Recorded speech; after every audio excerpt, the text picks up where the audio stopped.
அவர் சொன்ன ஜாதக பிரகாரம் பிள்ளை நமக்கு இருக்கு. திருத்தி சொல்லக்கூடிய புத்தி வராது, அவங்க தெளிவாக்கக்கூடிய புத்தி வராது. ஆனா நம்ம தலைவரை இந்த மாதிரி இருக்குது இவனும் கேட்டு பேச சொல்லுது. இதை உணர்வு இருக்கும் போது அடுத்தவர்கள் யாராவது சொன்னாங்கன்னா இதே போல வாசு சாஸ்திரம் என்று சொல்லி இந்த கதை இப்படி மாற்று அந்த கதை இப்படி மாற்று இதனால் இப்படி இருக்கின்றது. வாசு சாஸ்திரங்களை பார்த்து அவன் சொன்னது பதிவாகி அதன் வழியிலே வருது. ஆகவே தான் நல்ல வழிகளை சிந்திக்கவில்லை, யாரோ நமக்கு வழிகாட்டி அதன் நிலையில் தான் நாம் செல்கின்றோம் என்று எண்ணுகின்றோம். நாம் அவர்கள் சொல்வதை முகர்ந்தால் உயிரை பெற்றால் அரங்கநாதன், நம் அரங்கத்துக்குள் நம் உயிரை பெற்றப்புள் நாரங்கள் ஆகின்றது. ஆக எந்த குணத்தில் தன்னை எடுக்கின்றமோ அந்த உணர்வு நம்மை ஆளுகின்றது என்பதை நமது சாஸ்திர விதிகள் தெளிவாக கூறுகின்றது. ஆனால் நம்மை யார் ஆளுறது? நாம் முகந்த உணர்வு உயிரை பெற்ற உணர்வு இந்த அரங்கம் முழுதுக்கும் அந்த நாதங்கள் பரவப்போது நாதத்துக்கு தக்க நம்ம ஒரு சின்ன பிள்ளை வச்சுக்கணும், ஒண்ணுமே தெரியாது. பிள்ளைகள் நல்ல இசையில் ஆயிடுச்சா கூர்ந்து கவனிச்சா தன்னால உடம்பெல்லாம் ஆடும். அதே சமயத்தில் திடீர்னு பயம் என்ற உணர்வானால் அதற்கு தக்க அஞ்சுகின்றது. யார் செய்வது? நம் உயிரை பற்றிதான் அந்த உணர்வு இயக்குகின்றது. இது எல்லாம் நாம் தெரிந்து கொள்ளுதல் வேண்டும். இப்படி நமது வாழ்க்கையில் இந்த உயிரினு தோண்டி இந்த புழு வரையிலும் நாம் வரும் வரையிலும் சந்தர்ப்பம் தான். இப்ப நாம ஒரு மான் பிள்ளை மேய போகின்றது. அதற்கு பார்த்த சாரதி என கண்ணால் பார்க்கின்றது, அந்த புல்லை பார்க்கின்றது. மானின் கண்ணின் கருவழிகள் அந்த மானின் உடலுக்கு பதிவாக்குகின்றது. மானின் கண்ணோடு சேர்ந்த காந்த புலனும் அதிலிருந்து வரக்கூடிய மனத்தை வெளிப்படையை காந்த புலன் கவர்ந்து மானின் ஆன்மாவாக மாற்றுகின்றது. அந்த உயிரை பெற்றப்பின் இது புல் தனக்கு உகந்தது என்று உணர்த்துகின்றது. கண்ணால் பார்க்கின்றது, ஆனால் கண்ணோடு சேர்ந்த காந்த புலனை கவர்ந்து உயிரில் மோதும் போது இந்த உணர்வு இயக்குகிறது. இதை நாம் புரிந்து கொள்வதற்காக மானின் உயிரான்மா இயக்கம் வீசன், அதில் ஏற்படும் பற்றும் விஷ்ணு ஈர்க்கும் காந்தம் இழைச்சி. ஆகவே இந்த உணர்வு தன்னை காந்தம் இழுத்து வெப்பத்தில் மூடும் போது அந்த புள்ளின் மனத்தின் உணர்ச்சிகளை உருவாக்குகின்றது. அப்ப அந்த உணர்வு வரப்படும் போது சங்கு அந்த உணர்ச்சியில் மானை அதை அழைத்து செல்லுகின்றது புள்ளிகளின் பார்த்த சாரதி. ஆகவே இதை பார்த்தது அந்த உணர்வு அடிப்படை அந்த உணர்ச்சிகள் உணர்வுகள் அதை அங்கே புள்ளி இருக்கும் பக்கம் அழைத்து செல்லுகின்றது. ஆகவே நம் உயிர் விஷ்ணு என்றாலும் நாம் எதன் உணர்வு என்ற நிலையிலோ அதன் வழி அங்கு இயக்குகின்றது. ஆனால் மானை புலி பாட்டத்தில் அதை கொடூரமாக தாக்கி உணவாக உட்கொள்ளும் உணர்வலைகள் வெளியேறுகின்றது. மான் புலியை பாட்டத்தில் அந்த கொடூரமான உணர்வுகளை அந்த மானை நுகரச் செய்கின்ற இதே கண்கள். கண்ணால் பாட்டத்தில் கருவிலே ருக்மிணி அதை வினையாக அது இயக்கமாக பதிவாக்குகின்றது. அந்த பதிவின் தன்மை கொண்டு அந்த புலியின் உடல் என்று வரக்கூடிய உணர்வினை கவர்ந்து உயிரை மோதச் செய்கின்றது. அதை கொள்ளும் உணர்ச்சியை உயிரை பெற்றத்தில் அரங்கநாதன் அந்த நாதன் இயக்க அதே சமயத்தில் அது உயிரைப்படுத்தும் போது கண்ணன் சங்கநாத ஊதியத்தின் குடிசை திறப்பது. இந்த கண்கள் அதை உன்னை குண்டு குவிக்கப் போகின்றது என்ற உணர்வு ஊட்டியத்தில் சங்கநாத ஊதியத்தின் குடிசை திறப்பு. மானுக்கு உயிர் குரு. அப்ப உயிரை மோதியத்தின் உயிர் வழிதான் உடலை உருவாக்கியது. உடலுக்கு இருக்கும் அனைத்து உணர்வுகளுக்கும் உயிரே குரு. இது தெளிவாக்குகின்றது நமது சாஸ்திரங்கள். அப்ப அங்கே குருஷேத்திற்கு நடக்கின்றது. குரு என்பது சீடர்களை காக்கும் உணர்ச்சி கொண்டது. அந்த உணர்ச்சியின் அலைகள் வரப்படும் போது உடலுக்கு இருக்கும் அனைத்துக்கும் இந்த உயிரின் அதிர்வுகள் தெரிகின்றது. இவ்வாறு தெரியப்படும் போது தான் தப்ப வேண்டும் என்ற எண்ணத்தை மானின் உடலுக்குள் இருக்கும் அனைத்து உணர்வுகளும் கண்ணுக்கு காட்டுகின்றது. இந்த கண் வழி என்ன செய்கின்றது? பாதுகாப்பான உணர்வு வந்த பின் இதிலிருந்து தப்ப இந்த கண் ஒளியும் இடத்தை காட்டுகின்றது, நகர்ந்து செல்லுகின்றது. அப்ப ஒளியும் இடம் ஆனாலும் புலி தன்னுடைய பசிக்கு அதனுடைய கண்கள் இதை காட்டுகின்றது. அது போகும் இடமெல்லாம் அதை கொல்ல வேண்டும் என்று அதற்கும் இந்த கண் தான் வழிகாட்டுகின்றது. நான் கண்ணன் குருஷேத்திர வெள்ளத்தில் 2 பேருக்கும் கூடால் என்று சொல்றவன் அவன் என்று தெளிவாக கூறப்படுகின்றது. இது மகாபாரதத்தோடு கண்ணன் தான் குருஷேத்திர வெள்ளப்படுகின்றது. மகாபாரதத்தோடு நம்ம உடலுக்குள் சகலவிதமான உணர்வுகள் உண்டு, மானுக்குள்ளும் பல உணர்வுகள் உண்டு.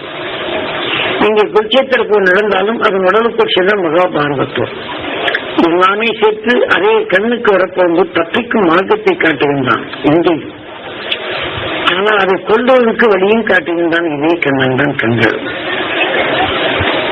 ஆனால் கண்ணனும் வெண்ணையை திருடுறான்.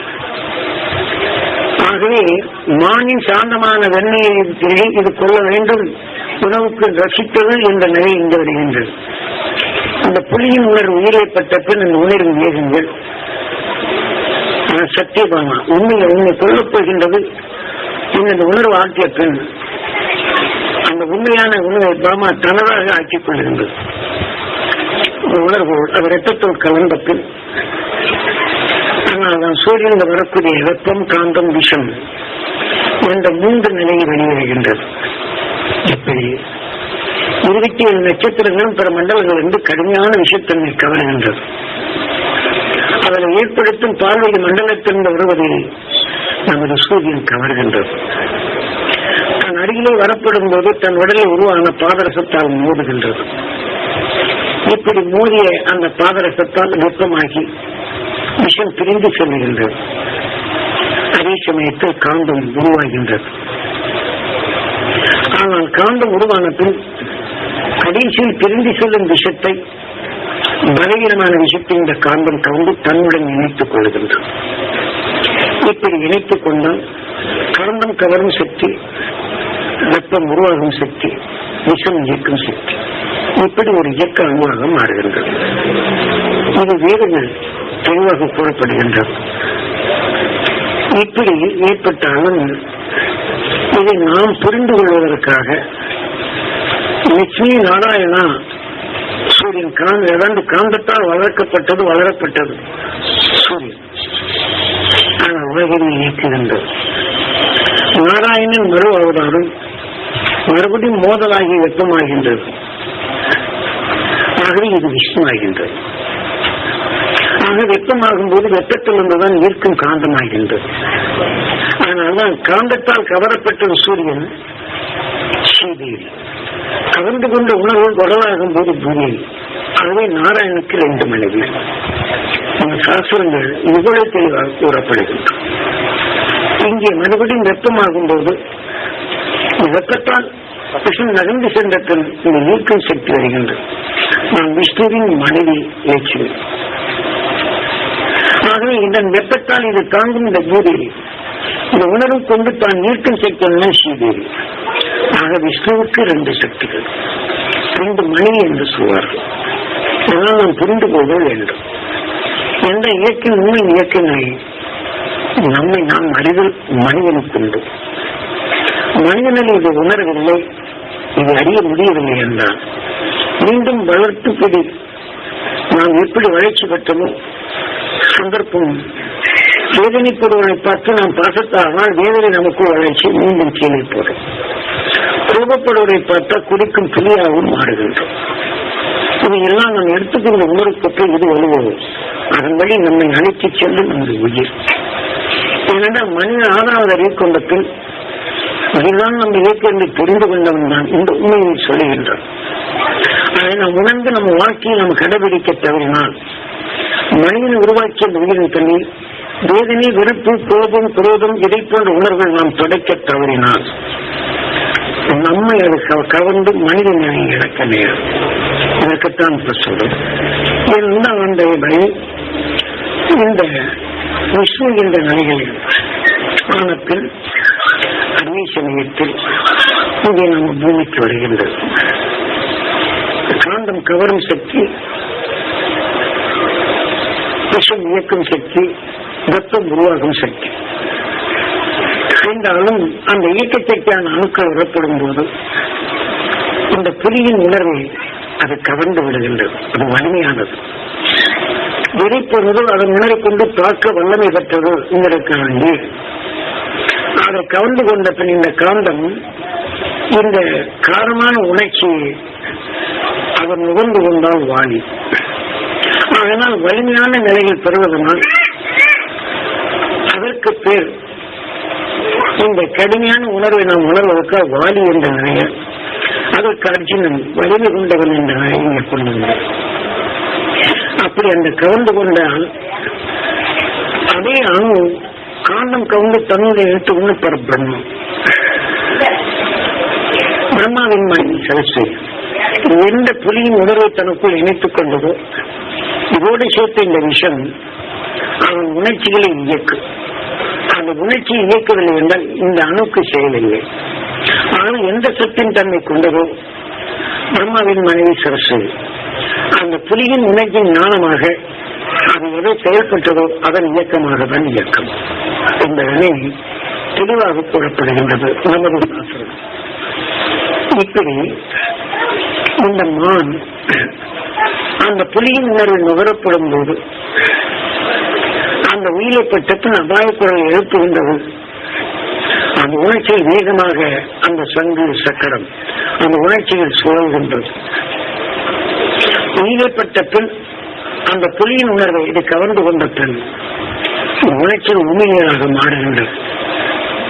அந்த உமிழ்நீர்கள் அது ஆகிற இறப்பைக்குள் இருக்கக்கூடிய அணுக்களில் இணைகின்றது. இதற்கு அந்த உணர்வின் தன்மை மாற்றப்பட்டு இது இயக்க உடலுக்குள் சென்ற பின் இந்த உணர்வின் தன்மை சேர்த்து அந்த இரத்தத்துடன் கலந்து அந்த மானின் உடலுக்குள் இருக்கக்கூடிய மானி உருவாக்கிய அணுக்களை இந்த இயக்க அணுக்குள் சேர்ந்து விடுகின்றது. அது சேர்ந்து கொண்ட பின் அந்த சாந்தத்தை மாற்றி இந்த கார உணர்ச்சிகளை சேர்க்கும் தன்மை குதிரைத்து தாக்குகின்றான் அர்ஜுனன். ஆக தாக்கிய பின் குறித்தவரால் அர்ஜுனன் மட்டும். ஆக இது தாக்கிய பின் அந்த மானின் உருவாக்கிய அந்த அணுக்களுக்கு அந்த காந்தத்தினால்தான் கவர்கின்றது. அப்ப இதை இணைத்து தன்னுடன் இணைத்தவன் சகாதேவன் இணைத்துக் கொள்கின்றது. இணைத்துக் கொண்ட பின் அந்த சாந்தமான மானின் முயற்சிக்குள் இது சேர்த்துக் கொண்ட பின் அது இணைந்து கொண்ட பின் நகுலன் இந்த புலி போன்ற உணர்வு ரூபமாக்கும் அணுவின் தன்மை அங்கு உருவாகின்றது நகுலன். ஆகவே மானின் உணர்வை உருவாக்கின்ற உணர்வுகள் அதன் உடலுக்குள் இது உருவானால் மற்ற மானின் ரூபத்தை மாற்றி எதை கொண்டதோ அதன் வலுக்கொண்டு இயக்கம் என்று பொருள். இதையெல்லாம் வேதங்களில் நாதங்கள் என்றால் என்ன, அது உணர்வுக்கு பொறியில் எப்படி உண்டாகின்றது, அது இயக்கத்தில் எப்படி உருவாகின்றது என்பதனை அணையின் இயக்கத்தை அறிந்தனால் அகசின் என்றும் அதனை அகண்ட அண்டத்தை உணர்ந்த நிறைவு கொண்டு அவன் இந்த பிறவியில் இத்தகைய இருளை நீக்கி உயிரிப்பதை உணர்வு ஒளியாக மாற்றி ஒளியின் உடலானவன் மீண்டும் நிலை கொண்டிருக்கின்றான் வேகா நிலையாக. அதை நாம் பருகுவதற்குத்தான் இப்ப இந்த உண்மையை நாம் உணர்ந்து இந்த நாளைக்கு அணுகுண்டு போட்டாலும் தீர்ந்து நாளைக்கு நீங்க எங்க போறீங்கன்னா அந்த விஷயம் தாக்கியத்தில் மீண்டும் புழுவா பூச்சியா பிறகும். இதை தாக்கினாலும் அவன் கதிரியக்கங்களில் தாங்கும் சக்தி உயிருக்குண்டு. இதேபோல் நம்ம உடல் உள்ள அணுக்களுக்கு அந்த வீரிய சக்தி ஊட்ட வேண்டும். இது வென்று பழகியது துரு நட்சத்திரம். அதன் உணர்வை சிறுகளவாய் ஏற்றுக்கொண்டால் புற்று உணவு கருகினாலும் தொழில் அந்த உணவுகள் நிலையை இணைந்து உயிரின் உண்டி இந்த துரு நட்சத்திரமாக வீகா நிலையாக ஒளியின் மனம் திறந்து இல்லை என்றால் நான் போயாச்சுன்னா கதிரியக்கங்கள் துணிப்பூச்சியாக தான் சீக்கிரம் நடக்க போகுது. 2004 இதெல்லாம் நடந்துச்சு. என் சொத்து என் சுகம் என் உணவு என் பிள்ளை என்னன்னா எங்க போகும் தெரியும். அந்த காஷ்மீர் பார்டர்ல இருக்குன்னு பார்த்தோம்னா என்ன அவசரப்படுறாங்க, என்ன தள்ளப்படுறாங்க. இதை போல இருக்கக்கூடிய காலங்களில் நாம் எதை பெற வேண்டும் என்பதற்குத்தான் இதை சொல்றோம். ஆகவே இடையே ஆன பெண் துளி தன்னுடைய பசிக்கு கொண்டு சாப்பிடுகின்றது. மானின் உயிரான வெளியிடப்பும் போது கண்ணன் அர்ஜுனனுக்கு சாரதியாக செல்கின்றான். அதில் பார்த்த சார் எதை நுகர்ந்தவோ அதற்கு சாரதியாக சென்றது. ஆனால் புலியினுடைய இருந்தப்ப அர்ஜுனன் வலிமையானது. அதன் வலிமையான கொண்டு இந்த உயிர் வெளியே செல்லும் போது இதற்கு இந்த கண்ணை எதிர்கூர்மையா பார்த்துவிடும். சாரதியாக சென்று புலியின் உடலுக்கு போக யோஜனை கூறும். அந்த வியூகத்தை தவிர்த்து அதனுள் சென்று நீ அறிவார்கள். முன்பு நீ மானா இருக்கின்றாய், நாளை இந்த உடலை பிறந்தப்ப நீ புலியாக பிறக்கப் போகின்ற. ஆக உடல் தான் மாறுகின்றது, உணர்வுகள் மாறுகின்றது, எதுவும் இறப்பதில்லை. ஆக இது சாகாக்கலை, இதை வளர்த்துக் கொள்வதாக உணர்வு. ஆனால் உயிரை மிகா நிலை என்ற நிலை அந்த இடத்துல தெளிவாக கூறப்படுகின்றது. இப்படிப்பட்ட இந்த நிலையை இந்த உடல் விட்டு சென்ற பின் புலியின் ஈர்ப்புக்குள் சென்ற பின் அதன் உணர்வை கவர்ந்து புலிக்குட்டியாக மாறுகின்றது. புலிக்குட்டியான ஒருபாடு என்ன செய்த தர்மன் என்ன செய்ய எல்லாத்தையும் எடுத்து எல்லாத்தையும் அரவணைக்கக்கூடிய வேலைதான். இவரை போது அவரோட சேர்த்தப்ப அது தர்மன் ஆகிவிடுகிறது. இந்த புலனறிவின் இயக்கத்தின் தன்மை எது உருவருகின்றதோ அதன் நிலையை எப்படி செய்கின்றது. அதே சமயத்தில் விநாயகர் தத்துவத்தில் மான் பிள்ளை பார்க்கின்றது. அதை பார்த்தவுடன் மூசிக சுவாசிக்கின்றது. மூசிக வாகனம் அப்ப அதை சுவாசித்த உணர்வு வாகனமாக செல்கின்றது. ஆனால் புலியை மான் பார்க்கின்றது. ஆனால் மான் அந்த புலியின் உணர்ச்சி இது உடல் கொண்டு கணங்கள் எடுத்து இதையெல்லாம் அடக்கி அரசாங்க கண்ணை பற்றி கணங்களுக்கு அதிகாரியாகி வருகின்றது. மானப்பாடு என்ன செய்வது? மானை விட்டு வெளியில் வந்த பின் அரசு சொன்னபடி அதன் ஈர்ப்புக்குள் சென்று புலியாக அதன் சொன்னபடி அதன் வழி அது ரூபம் பெறுகின்றது. கணை பற்றி இதைத்தான் சிவ தத்துவத்தில் பார்வதி பஜே பார்வைப்பட்டவர்கள் மாணவர்கள் வந்து புலியின் ஒரு உயிரைப்பட்டவன் பார்வதி பஜே அரகரா அதன் அடிப்படையில் சுழந்து அவன் நகர்ந்து அவனுடைய வாழ்க்கையை நடத்துகின்றார். அந்த சுமையம் அரகரா சம்போ மகாதேவன். ஆனால் புலியின் உணர்வு சென்றாலும் சந்தித்த சந்தர்ப்பத்தை இந்த உயிர் அதன் வழி அதை உருவாக்குகின்றது. பாடல்கள் எல்லாம் பாடியிருப்பான ஞானிகளும் புதியதற்கு செய்திருந்தாலும் பார்வதி அரகரா சம்போ மகாதேவன் நாம் சொல்லுகிறோமே தவிர எதனால சொன்னாங்க எதுக்கு சொன்னாங்க தெரியாது. அதை நாம் புரிந்து கொள்வது. நம்ம கண்ணை பார்க்கிறோம், புலியின் உணர்வு மான் பார்த்த உடனே அந்த உணர்வு பரவி அந்த உணர்ச்சிகளை தூண்டுகின்றது. அப்ப அந்த உணர்ச்சியில் அரகரா அது உடல் முழுதுக்கும் பரவி அதற்கு தக்க வழியை காட்டணும். தப்பித்து ஓட எண்ணுகின்றது. இருந்தாலும் அந்த சம்பவத்தை சந்தித்த சம்பவ மகாதேவா சந்தித்தது அதை நிலையை உருவாக்கி விடுகின்றான். அவனுடைய உயிர் நான் மகாதேவா. எல்லாருக்கும் கடவுளுக்கு பேர் எல்லாம் அந்த சந்தர்ப்பத்திற்கு எது உள்நின்று எது நீக்குகின்றதான் கடவுள். ஆகவே அதற்கு தக்க காரணப்பேர் வைக்கின்றார். சந்தர்ப்பத்தக்க காரணப்பேர் வைத்து நாம் அறிந்து கொள்வதற்குத்தான் வைக்கின்றார். நம் உயிர் விஷ்ணு என்றால் உடலுக்குள் இயக்கிறது விஷ்ணு என்றால் எங்கே இருக்கிற நாம் நினைக்கிறோம்.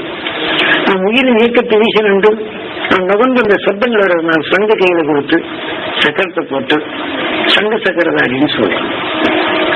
நம்ம உயிர் அந்த சப்தத்தை வச்சு நம்ம எப்படி இயக்கிறது, நம்ம உயிர் எப்படி இருக்குன்னு நம்ம தெரிவி எடுத்து காட்டணும். இது துவைதம். ஆக வந்து நான் முகன் உணர்வு அந்தேதம் உயிரப்பட்டவை விசிஷ்டம் அந்த உணர்ச்சிகள் இயக்குகிறது. அந்த உடன் தன் உடனாகும் போது துவைதம் எதுவும் உணர்ச்சியின் தன்மை ஏற்படுகின்றதோ அதற்கு தக்க இந்த உடல் உருவாகும். வேதங்கள் தெளிவாக கூறுகின்றது நாதங்கள் இயக்கம் என்று. இதையெல்லாம் நாம் புரிந்து நம்ம வாழ்க்கையை எப்படி பயன்படுத்த வேண்டும் என்பதற்குத்தான் இதை சொல்லும். ஆகவே இதை போல பல கோடி உடல்களில் தீமைகளை நீக்கி அதிலிருந்து தப்ப வேண்டும் என்ற ஒரு படி முன்னேறுகின்றது. அழுக்கு தண்ணீர் நன்னீரை உதவுட எப்படி அழுக்கு தண்ணீர் குறையும், இதே போல ஒவ்வொரு உடலையும் தீவிலிருந்து விடுபட வேண்டும் என்ற உணர்வு குறைந்து குறைந்து குறைந்து குறைந்து கடைசியில பண்டியாக உருவாக்குகின்றோம். இதே உயிர் தான் நம் பண்டியிலிருந்து நம் பண்டி ஆணவப்பால் தான் தீமையை நீக்கக்கூடிய ஒவ்வொரு பெறுகின்றோம். அந்த பண்டி என்ன செய்து சாக்கடை உள்ள நாட்டுக்கெல்லாம் தன் வலுவாக நீக்குகின்றது. அதற்குள் மறைந்த சுவையான உணர்வுகளை நுகர வேண்டும். அப்ப அந்த சுவையான உணர்வு சீதா ராமா அந்த சொல்லுகள் வருகின்றது. ஆகவே நாராயணன் மறு அவதாரம் சீதாராமன். ஆக உயிரின் தன்மை எப்படி உருவானதோ நாராயணன் மறு அவதாரம் விஷ்ணு, விஷ்ணுவின் மறு அவதாரம் சீதாராமன். அப்ப சீதாராமன் என்பது அந்த சுவையான உணவு தனக்கு எண்ணங்களை எடுத்து அதன் உணர்வுகள் தன் உடலை அணுக்களாக்கப்படும் போது உயிரை போலவே இந்த ஜீவ அணு உருவாகின்றது. அந்த சுவை மட்டும்தான் நீக்குகின்றது, சுவை மட்டும்தான் பெறுகின்றது, தீனை நீக்குகின்றது. நான் சீதாராமா விஷ்ணு, உயிர் விஷ்ணு. நாம் அதை சுவைத்து அந்த உணர்வின் தன்னை எடுக்கப்படும் போது உயிரை போலவே ஜீவ அணுவாகும் மருந்து விஷ்ணுவின் மறு அவதாரம் சீதாராமன். அப்ப அந்த உடல் அணிச்சி தீமையை நீக்க உணர்வு விளைகின்றது. ஆகவே உயிர் தெளிவானது வெளியில் பொருட்பெறுகின்றது. ஆக அந்த சுவை என்ற உணர்வு தீமையை நீக்கி அந்த ஞானத்தை அறியும் பருவம் இங்கு வருகின்றது, வலிமையும் பெறுகின்றது.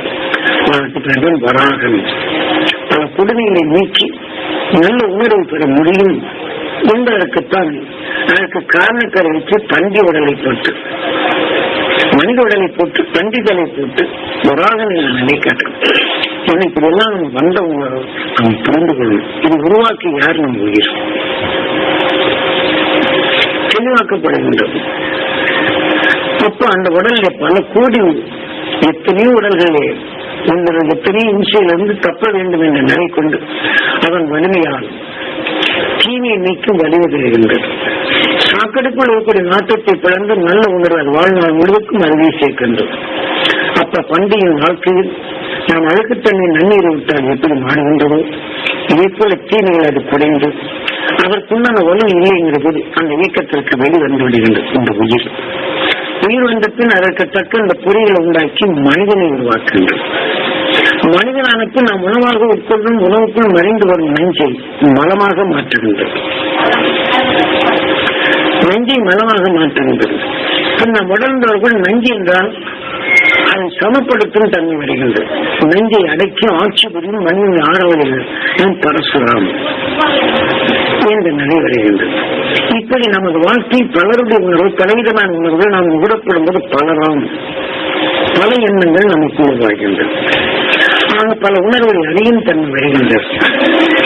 இப்போ ஒரு நோயாளி வேதனைப்படுகிறான் என்றால் நாம் அன்பும் பண்பும் படுவும் அவனை சமப்படுத்தும் உணர்வு நாம் வந்தாலும் அவனுக்கு உதவி செய்ய மனம் வந்தாலும் முதல்ல அவனுடைய வலிமையான உணர்வுகளை நாம் நுகர்ந்து விடுகின்றோம். அது வாடி. ஆக அவன் உடலே பல நிலைகளாகி உடல் நலிகின்றது, நலிந்த உணர்வாகின்றது. நாம் இறக்கம் ஈகை பண்பு பறிவுடன் அதை பார்க்கின்றோம். அவனை உற்று நோக்கியத்தில் நாமும் சோர்வடைகின்றோம். அவன் மேல் இறக்கத்தால் உதவி செய்ய வேண்டும் என்று உதவி செய்கின்றோம். ஆனால் அதே உணர்வு நம் உடலுக்குள் வந்தவுடனே நாம் மீளப்பட்ட பின் வாடி நாம் அந்த சந்தோஷமான இருக்க நாம் செய்வோம். நாம் சந்தோஷமா இருக்க முடிகின்றதா? இப்ப நிகழ்வு சொன்னதும் வேதனை பலன் கேட்ட உடனே நீங்க இந்த சந்தோஷத்தை காண முடிகின்றதா? நீங்க அழுகலைனால் வேதனை பலன் பாரு, அடிப்படை பாரு, மிருகமா இருக்கிற இறக்கம் இருக்கிற இல்லையே கண்டுதான். அந்த குலகான நினைச்சு அடிச்சு போட்டு அப்படி நிமிந்து பார்த்துக்கிச்சு. கொலைகாரன் அஞ்சுவதில்லை, ஆனால் அதே சமயம் கொலை செய்யும்போது பார்த்தாங்க நாம் அஞ்சு. அப்ப அந்த வேதனை உணர்வு நாம் நுகர்கின்றோம். ஆனால் அசுர உணர்வு கொண்டு அவனுக்கு விளைந்தது. அந்த அசுர உணர்வு அவனுடன் விளையப்படும் என்ன செய்கின்றது? அவனுக்கு இருக்கக்கூடிய நல்ல குணங்கள் எல்லாம் சாகின்றது. ஆக மிருகத்துக்கு உணர்வு இங்கே வளர்கின்றது. மிருகம் எப்படி மற்றொன்றைய அசுர உணர்வு இங்கு பார்க்கின்றோம். இந்த அந்த நிலையை பார்த்தான் என்றால் இவன் மிருகத்துக்கு அடிவோல் ஏறுகின்றான். இறக்கமற்ற கொண்டு கொள்ளையடிக்கிறான், கொலை பண்றான் சொல்றான் பாருங்க. இவனெல்லாம் இன்னைக்கு அவன் எங்க போறான்னா வெளியில போறான். ஆனால் சிவனாலயத்தில் நந்தீஸ்வரன் சிவனுக்கு கணக்கு போயிடும். நாம் செய்யறதெல்லாம் நம்ம உயிர் என்ன செய்யும் கணக்கு வச்சுக்கிட்டே இருக்கும். நாம் எந்தெந்த வழியில செய்யணுமோ அதுக்கு தகுந்த மாதிரி ஜட்ஜ்மெண்ட் தீர்ப்பு யார் சொல்றது? அடிச்சு கொலை பண்ற ரசித்தான் அடுத்து அவன் பல பாடு இந்த உயிர் நீ ரசித்த ஜட்ஜ்மெண்ட் தீர்ப்பு. சித்திர புத்திரன் கணக்கின் பிரகாரம் ஜமன் தண்டனை. ஒருத்தரை வேதனைப்படுத்தி அந்த உணர்வின் தன்மை தலைக்குள் எடுத்துக்கொண்டால் அந்த உணர்வு எனக்கு எமன் எது மேலாடுறான், எமன் மேலாடுறான். சிந்தனையற்ற நிலையில் செய்யப்படும் போது அவன் தொடர்ந்து இந்த புறசாலைகள் விடப்படும் போது இந்த உடலை விட்டு சென்ற பின் எதன் உணர்வோ அதன் வழி அழைத்து சென்று இந்த உயிர் அதற்கு தக்க உடலை கொடுக்கும் என்று காவிய படைப்பு காரணத்தை வைத்து காட்டுறாங்க. அதையும் நாம் புரிந்துவிட வழி. கொலைக்காரன் கொள்ளைக்காரன் சந்தோஷமா இருக்கு. இந்த நொடிக்கு அடுத்தாவே நாம் இப்ப பாம்பு என்ன செய்வது, எத்தனை வேதனை தொற்று நகர்ந்து கொள்ளும். அவன் வேதனையை ரசித்தான், நாளை பாம்பாக பிறப்பான். ஒழுங்கே வாழ வேண்டும், சாப்பிட வேண்டும்னு நரவேன்னு போட்டுதான் வழங்க வேண்டும். சொல்ல சட்டமாக அப்ப நரவத்துக்கு அன்னைக்கு அந்த மந்திர காலி இந்த காலி அது இதுன்னு சொல்லி போட்டு ஏமாற்றி சில இதுகளை செய்வாங்க. சில பேர் அந்த காலி விஷயம் இந்த காலி விஷயம் இருக்கிறேன்னு சொல்லி இதெல்லாம் மனித உடல்ல அதனால் உருவாக்கப்பட்ட நிலையில் நாம் எடுத்துக்கொண்டு வந்தால் இதே உணர்வு நினைச்சு இந்த உயிர் அதன் அழைக்கி செல்லும். இதுதான் அறியாமை. ஆக காடி என்ற நிலையோ மாறி என்ற நிலையோ இப்படி எங்கேயுமே அது கிடக்கவில்லை. ஆக நாம் புலந்து உள்ளவருக்கு ரூபத்தை காட்டி துவைதம் அதுக்கும் நாங்கள் வழியை காட்டுகின்றன. ஆக நமக்கு என்ன செய்கிறது இப்படி இப்ப நாம் பரசுராம் என்ற நிலைக்கு வந்தபின் நாம பலருடைய எண்ணங்கள் எடுக்கும்போது வேதனை என்று உணர்வது. அந்த உடலுக்குள் வேதனைக்காமல் மடி மீது இறைவனை வைத்து வாசத்தின் மீது அமர்ந்து நர நாராயணன் இறைவனை பிளந்தான். சூரியன் தன் அருகிலே வரப்படும் ஒரு பாதரசத்தால் மோதி விஷத்தை பிளந்து விடுகின்றது. அவர் 6 ஒளி 7. ஆக மனிதன் அறிவு 6 7வது ஒளி 7. ஆக ஈரேழு லோகத்தில் வென்றவன் வின் சென்றான் என்று எந்த விண்ணிலே உயிரமை தோன்றதோ அதன் மூலம் எதனை கவர்ந்தோ இந்த தாவரம் இதன் அறிவாக உயிரை சொல்ல உணர்வு அறிவாக ஒளியாக ஒளிநிலை பெறுவதுதான் ஈரேழு லோகத்தில் வென்றவன் வின் சென்றான் என்ற நிலையை சாசனம் தெரிவிக்கிறான். மேல வந்து அசுமேத யாகத்தை நடத்துறதுக்காக வேண்டி பசுமாடு வச்சிருந்தேன். ஸ்ரீராமாயணத்தில் வரும் குதிரை மாடு எல்லாம் ஒண்ணுக்கு ஒவ்வொரு இதை சொல்றாங்க. குதிரை காணாந்து வச்சிருந்தாங்க, மாடு காணாந்து வச்சிருந்தாங்க. அதுக்காக வேண்டி மனுஷனை தான் கடைசியில் நரபலி தான் கொடுக்கணும், அதுக்காக கொண்டாங்க. நிறைய இருக்கு, ஒண்ணு ரெண்டாங்க நிறைய இருக்கு, சொல்ல வேண்டாங்க. அது மாதிரி இதுக்கு பதில் இதை விட்ட நாமும் மந்திரம் செய்தாங்க என்ன இதெல்லாம் செய்தாங்க நிறைய போடுவாங்க. அதனால வேண்டாம். ஆனால் இந்த மாதிரி காணாம போச்சுன்னா கீழே பூமிக்குள்ள எத்தனையோ பார்த்தோம் கிடைக்கல, மேலையும் பார்த்தோம் கிடைக்கல. கடைசியில நம்ம விஸ்வாமித்திர தங்கச்சிக்கிட்ட போய் இந்த மாதிரி உங்க வீட்டுல 3 பசங்க இருக்கிறாங்க, ஒரு மாடு பசுமாடு சின்ன காணாம போச்சு, வேணும் உங்களுக்கு எத்தனை மாடு வேணாலும் வாங்கி தர்றேன். பையன் இல்லாம உலகத்துக்கு அந்த யாகம் இதாகி போச்சுன்னா வெகு சேதமாகி போகும். நான் சொல்லணும், நான் மூத்தவன் நினைச்சு அப்ப எடுத்துக்கிட்டேன். நான் மூத்தவனை கொடுக்க மாட்டேன், காலையில நான் இலையோட கொடுக்க மாட்டேன். ஆக நடுவர்கள் மட்டும் என்ன கூப்பிட்டு அவனை கூப்பிட்டு வந்தவன என்ன போச்சு, நீங்க நரபலியில கூப்பிட்டு வரேன்.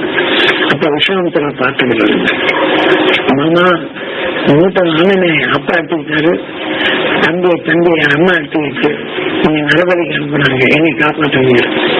அப்பத்தான் மகன் கூப்பிடுறாங்க, கூப்பிடுறாரு. உங்க அத்தை மகன் இன்னைக்கு நரபலி நீங்க 4 பேர் இருக்கிறீங்க, ஒருத்தப்பி ஏற்றுக்குங்க அப்படின்னு. அவன் என்ன செய்யறாங்க, உங்க அக்கா மகனுக்காக நாங்க நரபலியை போய் சிரிக்கிறாங்க. உடனே சாபங்க தனிச்சு நீ நாயா போ அப்படிங்கிறது. 4 பேர்கிட்ட கேட்டா 4 பேர் அதிகமா சொல்லணும், உங்க தங்கச்சி பையனை காப்பாற்றணும், அதுக்கு நாங்க பலி எடுமாது. இது வந்து சாபம் விட்டுறாரு. உடனே அவர் சொன்னபடி கேட்கணும், சாபம் விடுறதுதான் அவருடைய வேலை. அதனால அவன் பார்க்கறான், நீங்க நினைச்சு நானே போயிடுறேன் அப்படிங்கிறாங்க. அப்ப அவர் சொல்றாரு, உனக்கு பல மாமிசங்களை கொடுப்பாங்க, சோமபானம் என்ற முறையை கொடுப்பாங்க, இந்த மந்திரங்கள்ல சொல்லுவாங்க. அந்த மந்திரத்தை சொன்னீங்கன்னா அவளை கட்டி தர்பத்துல வைப்பாங்க, கீழே தூக்கி போட்டுருவாங்க. அப்ப நான் சொல்ற மந்திரத்தை சொன்னீங்கன்னா நீ சொர்க்கம் போகலாம், அவங்க சொன்ன மந்திரத்துக்கு போனீங்கன்னா உன்னை ஆவியா பிடிச்சு ஆட்டுவாங்க. யாகத்தை பற்றி வீட்டுக்கு யாகம் செய்யறது நம்ம எவ்வளவு பெரிய மோசங்கிறது பின்னாடி தெரியும். யாகத்தை செய்து பாவத்தை செய்யறது எல்லாம் மண்டத்தால நம்ம புகையில விட்டுறாங்க. நம்ம செத்தவருக்காக வீட்டு முடிச்சு இந்த மண் இருக்குல்ல கொஞ்சம் எடுத்துட்டு போயிடும். அப்ப நம்ம வீட்டு பழைய வீட்டுக்கு தலை முடியும் இந்த துணியெல்லாம் எடுத்துட்டு போயிடும். அமாவாசை அன்னைக்கு முதியவர்கள் சாப்பாடு வச்சு கூப்பிடுவோம், மாநில சன்னியாசம் விசேஷம் எல்லாரும் இந்த பற்று இருக்கணும். அன்னைக்கு இதை வச்சு இதுக்கு வேண்டிய இந்த மந்திரம், அதுக்கு வேண்டிய சாப்பாடு, நீங்க எந்தெந்த பற்றி என்னையே எந்தெந்த நட்சத்திரத்தின் அடிப்படையில் குறிப்பிட்ட மனசுல பதிவு பண்ணி வச்சிருக்கணும். இந்த பதிவு பண்ண அன்னைக்கு மந்திரத்தை ஜெயிக்கணும். நீங்க அப்பாவுக்கு சாப்பாடு கொடுக்கணும்னு நினைப்பீங்க, நீங்க அப்பா தம்பி அப்படின்னு சாப்பாடு கொடுத்து எடுத்துருக்கோம். ஏன்னா இந்த மந்திரத்தை கொடுத்த சாப்பாடு முன்னாடி எடுத்துருக்கோம். அதை எடுத்து கொஞ்சம் மண்ணை எடுத்து அதில் சில ஒளியை எடுத்து வீட்டில் போட்டுடும். என்ன செய்ய உங்களுக்கு நிறைய தடுமாற வைப்பாங்க. உங்ககிட்ட ஜூசிங் கேட்கிறாங்க, உங்ககிட்ட காசு வாங்க சொல்ல இந்த மாதிரி ஆசாங்க ஊர்ல நிறைய பேர் இருக்கிறாங்க.